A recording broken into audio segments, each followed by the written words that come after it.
Hey,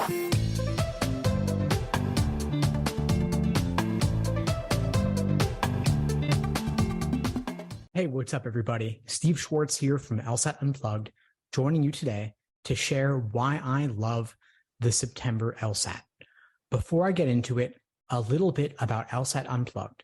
We offer live online classes via Zoom, on-demand video courses, small group coaching, and one-on-one coaching. Check out the links below this video to find out more and to book a call with me and my team. We'd love to help you out. So there are a number of LSAT test dates coming up for the rest of 2023. We have the June LSAT, the August LSAT, September, October, and November. That's a lot of options. Now, the June LSAT is the last one being administered by ProctorU, and it is also the last LSAT to be administered online only. Going forward, starting with the August LSAT, you will have the option to take the LSAT either in person at a testing center or online. Two different options for where you take the LSAT. The LSAT will also be administered by Prometric rather than by ProctorU, starting with the August LSAT.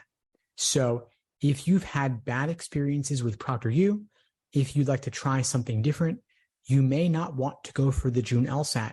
You may want to choose the August LSAT or later instead.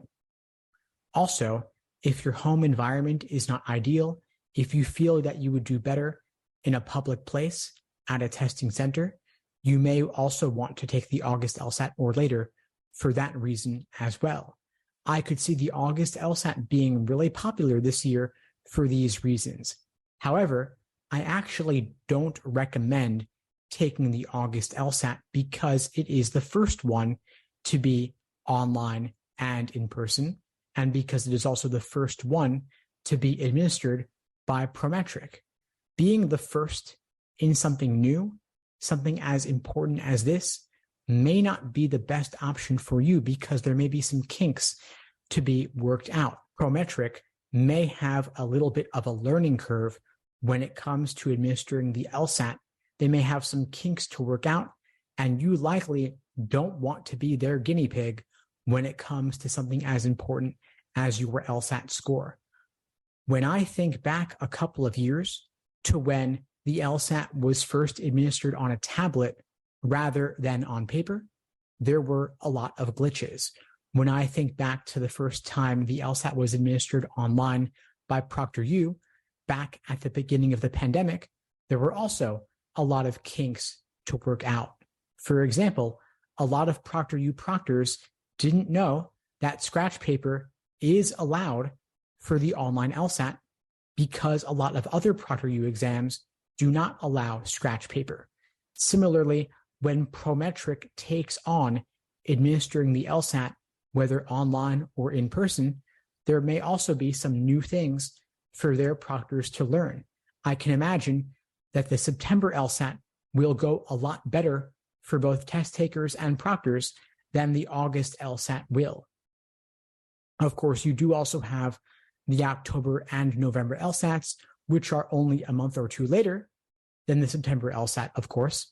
But on average, applying earlier is better if you can. And as I record this video at the very end of April, you've got plenty of time to prep for the LSAT and take it by September and apply at the beginning of the cycle. So as we sit now, to me, September looks like your best option for taking the LSAT in 2023. I also don't recommend waiting too long to take the LSAT because we do expect the logic game section will radically change in the middle of next year. I'm guessing in June or July 2024, but that's a ways away. If you are watching my videos now, if you're taking the LSAT in the near future, sometime this calendar year in 2023, you can avoid that and you can take the LSAT before the exam radically changes again. I do believe the September LSAT is your best option for taking the LSAT this year. And by the way, if you are taking the LSAT later this year, I should let you know that I'm looking for a couple of students aiming to achieve a score of 170 plus on the LSAT this fall to join me in my private one-on-one coaching program. I do have a couple of criteria I'm looking for, though. I'm looking for you to have scored a 160 or higher on at least one timed practice test.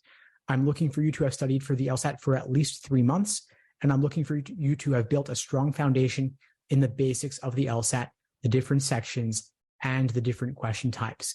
If you meet these criteria, I would love to hear from you. Please check out the links below this video to find out more and to book a call with me and my team. We'd love to help you out. If you don't yet meet those criteria, that's okay too. We do have a number of other ways we can support you, whether through our live online classes via Zoom, our on-demand video courses, or our small group coaching option. So do feel free to reach out to us about those options as well. And if you found this video helpful, please do me a favor, like the video, leave a comment, and subscribe to the channel.